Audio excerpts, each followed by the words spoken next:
windy too because my script totally blew away. But I'm out here with Dr. Gordon.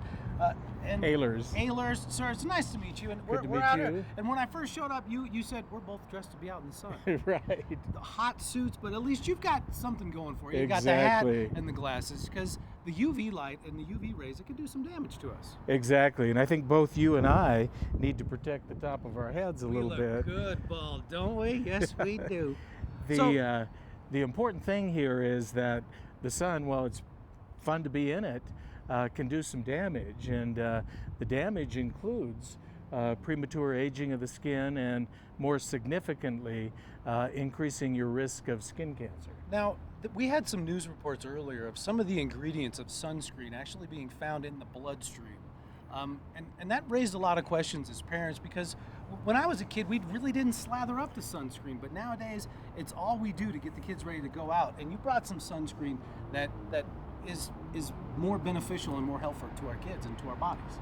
That's correct. There are some studies that do show trace amounts of some of the chemicals in the bloodstream in experimental conditions. Now, in real life, people seldom put on enough to actually absorb a significant amount of sunscreen. So I think, on balance, you're better off using sunscreen, particularly in the little ones, as compared to worrying about absorbing some of the ingredients. Well, that's good news, because a lot of parents did have those questions, and we started scrambling trying to figure out if our sunscreen had the bad stuff in it. Now, a question: Colorado heat. It's a hot one today. It's going to be in the 90s. But we always talk about how, oh, don't worry about it. It's a dry heat. But that dry heat can lead to dehydration. So That's how true. quickly do we get dehydrated, and what are some of the early signs that we need to kind of watch out for? Well, it depends upon what your activity is. If you're exerting yourself rather strenuously outdoors, you need to more or less constantly rehydrate.